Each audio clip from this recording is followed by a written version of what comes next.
and delivered for destiny. I'm your host, Nicole Cherie. I'm a wife, author, life coach, business owner, and speaker.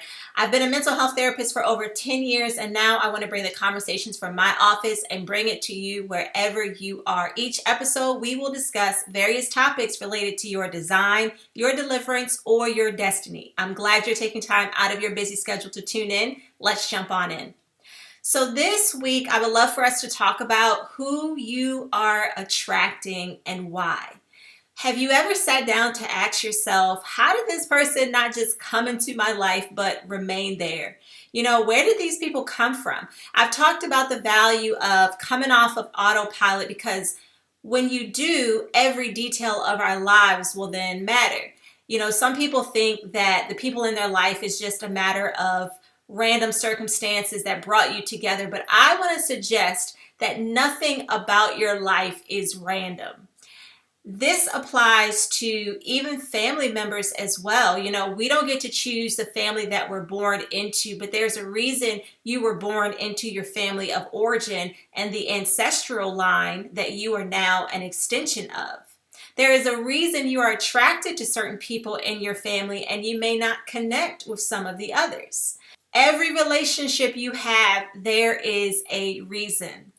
So, is this like some kind of law of attraction that is at play? Is it spiritual, natural, both? I think that's a real question that we need to ask and be able to answer, and does this even actually matter? I think we can all agree that who you are around, it impacts you and it influences you. People can bring peace into your life, chaos. They come with problems, solutions, burdens, and support. Their energy levels, spiritual maturity, their connections, beliefs, all of that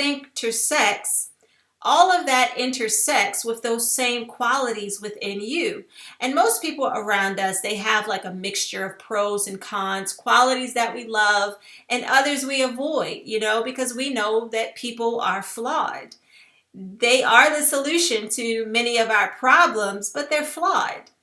It's interesting that over time, we get to know people and we begin to kind of get rid of those that we don't like. But eventually we come to realize that there really are no perfect people. There are people around us who are better for us than others, but even they come with their set of issues. Now, before we discuss why you are attracting certain people, I think it's important to point out that we actually need people. We were not created to be alone. You need connection and companionship, someone to give you a helping hand or to stand in agreement with you on that one thing that you've been wanting to do. You need encouragement from others and people to talk to before you get to that point of wanting to give up. People matter, and there's no amount of drama, no amount of disappointment or betrayal that can change that fact. So therein lies the question. Who have you been attracting? Are you familiar with the circle of trust? It's this 3-circle diagram where there's a circle in the middle, then there's a second one that surrounds the middle circle, and then there's a third circle that surrounds both. And this is something that is often used to explain how people in your life, they should have different levels of access to you depending on how close they are to your core circle.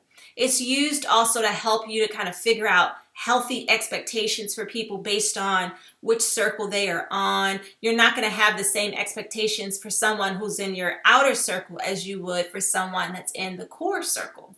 This is something that I also find useful for helping you have a realistic approach to what does it take to actually draw closer to you. A lot of people don't think about that. There's a process for someone to actually get into your inner circle. Well, what does that look like? This diagram is also a foundational tool when it comes to boundaries and understanding how to set and keep boundaries. It's interesting that most of us, we start off as children just kind of allowing anyone to come into our lives that seems friendly. And then over the years, people just kind of end up where they end up, right? So there isn't much intention or thought that's put into managing our relationships. It's kind of one of those things that's just happenstance. We allow people to come and go without really considering purpose. But how can we love well and take care of ourselves? How can we have healthy relationships if we aren't intentional about managing them? Now, I believe that we should be very clear on each person's role in our lives, but at the same time, be fluid, be open to allow for things to change because they will. Those who are in the core may not remain there. And it's not always because something bad has happened. Sometimes people just go in a different direction.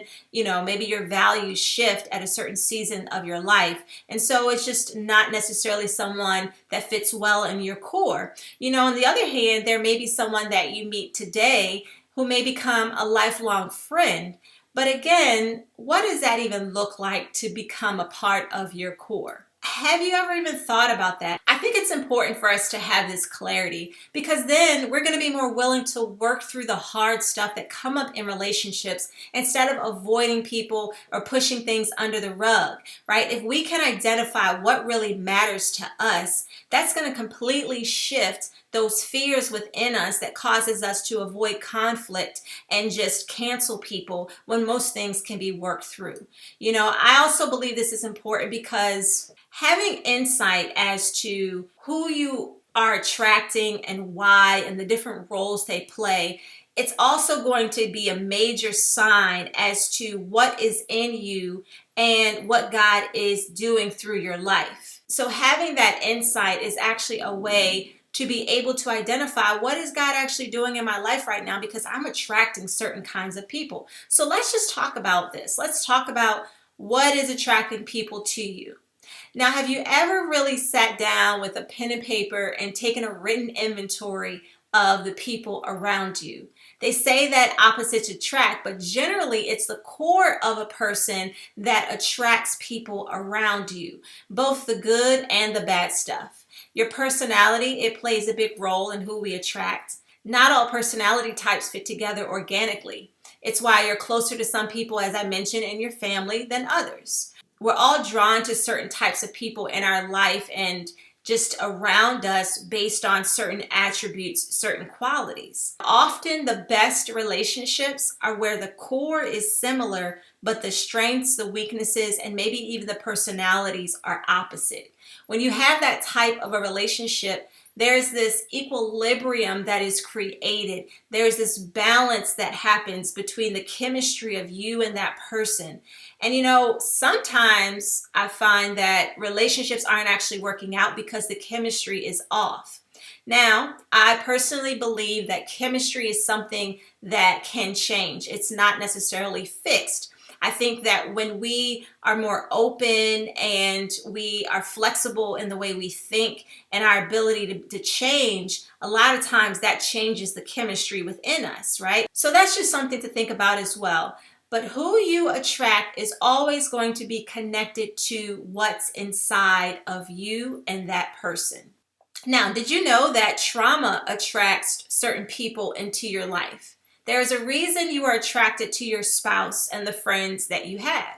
Many times our trauma or the challenges we are facing in life, it produces like a need within us, and that need becomes a magnet for who we will attract.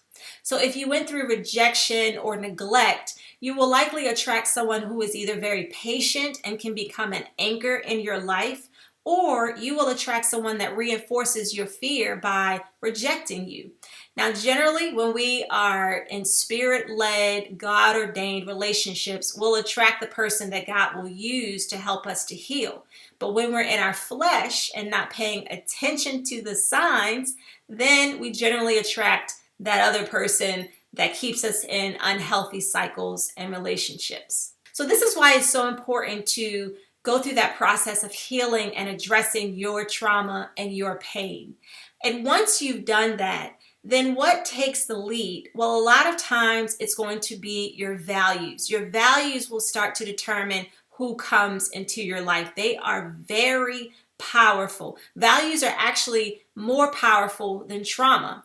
You may not be aware of your values, and so they aren't activated in you yet to begin to work on your behalf, to begin to attract the people with those same values. So it's very important that you have clarity on what are your values. Now, Obviously, if you're engaging in activities that reflect your values, then you're going to attract similar people. For instance, if you value empowering children through sports, then you're likely going to go out and do some coaching, training, teaching kids. And so there are going to be others in that same field that you're going to connect with. Those connections are going to grow based on similar interest or intentionality, but it doesn't mean they're going to turn into lifelong or even healthy relationships. Now, something else that we have to think about isn't just who we're attracting, but why aren't we connecting well with certain people in our lives? Is it personality differences, differences in values? Is it something within you that this person is unknowingly triggering? Do you have an unrealistic checklist of what it requires for people to build a relationship with you? What needs do you have? If you're in a place where you're being very needy, that is going to deter people. There are many different components to why we aren't attracting people in our lives. Now let's talk about how you'll attract people based on your attachment style. So this is rarely the only reason that you will attract someone in your life, but it plays a significant role, especially for those with an insecure attachment style. Everyone should know their attachment style. There are two categories. You have secure and insecure. And then there are 4 different types of attachment altogether. Now, if you're in the insecure category, which most people are, then generally speaking, it's your trauma or unresolved issues that are influencing who you attract. Now, the good news is that you can start with an insecure attachment, but once you actually go through the process of healing and being delivered and being restored, then you'll become secure. After that, trust me, you are going to see a major difference in how you see and interact with people, but also in who you attract. Not knowing your attachment style is a big reason why many relationships do not last, okay? This is very important. You absolutely have to know your attachment style. People can sense things about you. You give off a vibe. And of course, our vibe, it can change, which is why, we should never draw conclusions about a person only after meeting them once or before getting to know them. But it is a good idea for you to know which vibe you give off and why. What creates a vibe? Well, your natural energy level, your attitude, and your level of openness. You can be a naturally low energy person who has a positive outlook and attitude towards life, and you're going to attract a lot of healthy people. On the other hand, you could be a high energy person with a pessimistic outlook and be extroverted, and the vibe will be completely different. You're going to attract people with that same negative outlook, and you're likely going to deter those who are more optimistic and have just a more positive way of looking at things. Now, there are other things that affects your vibe as well. Your friendliness, your comfort with communicating, how do you dress. There are different things that play a part in the vibe that you give off, but the most important thing is your energy, your attitude, and your openness. Do you know what vibe you give off? I went through a season of not wanting to be seen or wanting to be around a lot of people because I was dealing with some pretty difficult circumstances, and I only had the energy to work full-time, attend school full-time, and be a wife. So I definitely came across at times as standoffish or disinterested, maybe flat or disengaged. And there was really not much of a range of emotions coming from me during that season. So if someone met me during that time and drew a conclusion just based on that one period, it would be valid, but not an accurate depiction of my typical personality and vibe. What's interesting, though, is that during that season, I attracted friends who were empathetic, understanding, and compassionate. Whereas in other seasons, when I'm more so on the go and I'm engaging and interacting with other people, I attracted people who may not want to sit still and talk about feelings, but would rather just kind of sit down and figure out what can we build together.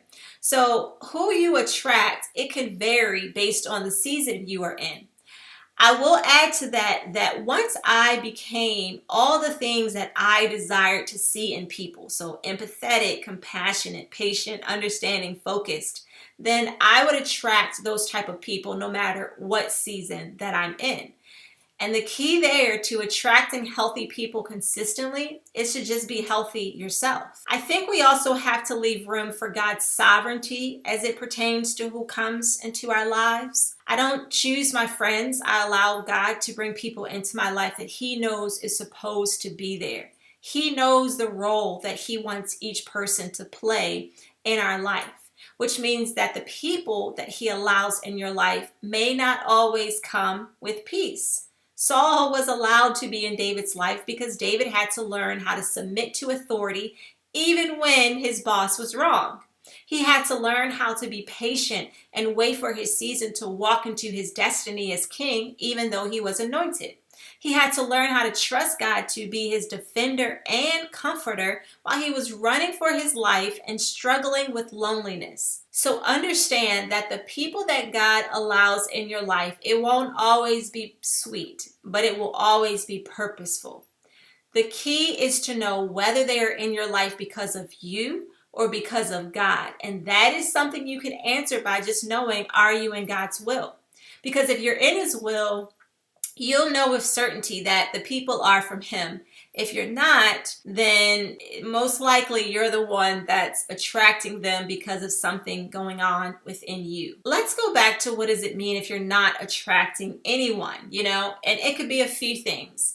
Always start with potential spiritual causes when wanting to understand any problem. Is there something spiritual affecting your ability to attract people into your life? Remember that the battles in our lives, they are not against flesh and blood, but there are powers and principalities operating in the background, and you want to understand what they are and how they're influencing you. Next, evaluate yourself. Do you actually desire to relate and connect to people? Are you likable and friendly? Do you know how to care for others and to be a good friend? Do you like being alone? Are you in a season where you don't want to be seen? Are there unresolved issues related to rejection that impacts how you interact with people? All those things can impact why you're not attracting friends, relationships, connections. Now, this next reason you may not be attracting people is becoming increasingly true and prevalent in our society, which is that you may be socially awkward or you may have social anxiety.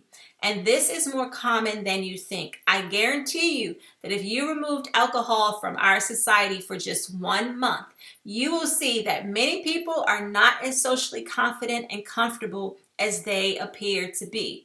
Social anxiety or awkwardness, it's more prevalent than you realize. And it can come from many things, right? Lack of exposure to people, traumatic experiences, embarrassment, high levels of introversion or sensitivity, poor communication skills, lack of exposure to social events, the ability to feel other people's emotions, so you get overwhelmed when you're in public spaces, right? Just fear of being around a lot of people, and the list, it goes on and on. There are many reasons that you can deal with social anxiety. If you have social anxiety, just know you are not alone. I'm generally pretty comfortable around people and in social settings, but I remember going through that season of social anxiety because God had just done a major reboot on me. And so my way of thinking, communicating, and behaving had changed. I felt like I had to learn how to be comfortable in my own skin again, how to be comfortable with the new me. And so it was very awkward engaging with people, especially Christians. It took time to be comfortable, and to be honest, it's something I'm still learning. There are many people of all ages who struggle with social anxiety on an ongoing basis. It's not a permanent condition. It's just something you have to work through. So just like I did, I want you to understand that it's possible you can be socially confident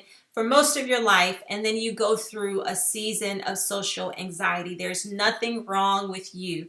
Just get the help to overcome it. And if this is your challenge, or if any of the topics that we've discussed so far in terms of what's prevented you from attracting people, just take some time to explore what it is and get the support so that you can overcome it. Now, it's one thing to attract people into your life, but it's another thing to be in healthy relationships. So let's talk about that. There are two types of relationships. There's horizontal or vertical relationships. And then there are 3 types of people in your life. So let me explain. A vertical relationship is when something is being passed down to you, like a mentee, mentor, parent, child, spiritual parent, spiritual child. These are generally relationships where something is being passed down or up to someone. One person usually gives more than the other, and that's expected, that's understood. On the other hand, horizontal relationships, there is an exchange. It may not always be an equal exchange, but there's an understanding that both people are going to contribute. These are the relationships you generally will have with your friends, your colleagues, peers, so on and so forth. Now, there are 3 types of people in your life. People are there to either pour into you, to receive from you, or to walk alongside you. And it's necessary to know why each person is in your life and what role you both play. Too often, people are frustrated and disappointed because they thought they were in a horizontal relationship, but really that person was sent to you to receive. There are also times where you may have a peer, someone that's around your age, and your assumption is that it's a horizontal relationship, but there is a grace, a gift, an assignment that person carries, which means that they're not in your life to be a peer, but to pour into you. And if you treat them like a peer, you may unknowingly quench their spirit and miss out on the impartation that they have for you. Knowing this matters because we often have the wrong expectations of people and end relationships prematurely. We miss opportunities to honor the people who God sends to pour into us, and we grumble when people are coming to us for help, not realizing that your anointing, your gifts is drawing them to you. Why are people coming to you with their burdens? They may not even know why they're drawn to you, but there is something that is weighing on them, and God has put it in their spirit to reach out to you. So you need to know why people are drawn to you. In this particular case, we know that the anointing within us breaks yokes, which are basically burdens. Perhaps they have a yoke that you are anointed to break or lift off of them. We attract what we overcome. So do vertical and horizontal relationships ever merge, right? Because there are times when people can come into your life in a vertical relationships, but over time it becomes horizontal. What do you all think? Is it rare that you have both a horizontal and vertical relationship? Is that healthy? It can be challenging for sure because both parties have to be very clear on their boundaries and the nature of the relationship. You definitely got to have healthy expectations, and I would say that's really hard for a lot of people. But let's look at it from another viewpoint. We could say that a marital relationship is both horizontal and vertical, right? I mean, the husband is the head of the wife, which is vertical, but yet they are equal and they're yoked together as one in a horizontal relationship. So if you're seeing your husband as your friend, your husband, the priest of the house, then you would have to interact with him differently based on the hat that he is wearing. And this reality is hard for many to do. It takes a lot of maturity to honor someone as your head, as a priest or pastor of the house, while you're annoyed with them as your husband. But I will say that the healthiest relationships have figured out this formula. The main purpose of this episode is for you to understand the value of knowing who you are and who is in your life. Part of self-care is being aware of how the people around you are impacting you. The goal is not to eliminate all the people in your life that has problems or that doesn't mix well with you. The goal is to discern what role does this person play and to know if God is using them to shape or mold you in some area of your life. Or have you attracted this person because of something going on within you? The goal is to be intentional about cultivating healthy relationships by having healthy expectations. Being able to honor people and to do your best to become the person that you want to attract. We are in the loneliest time ever in our society, and it doesn't have to be that way. Love God and love others like you love yourself. Alrighty, you know what time it is. This is the time where we get to discuss a phrase, pattern, or belief that has been a hindrance to many in the culture. And if we eradicate it, it would improve your life, family, and the community. It's chain breaking time. The saying for this week, I'm sure you've heard it before, and it is, what you don't know won't hurt you. Ah, lies.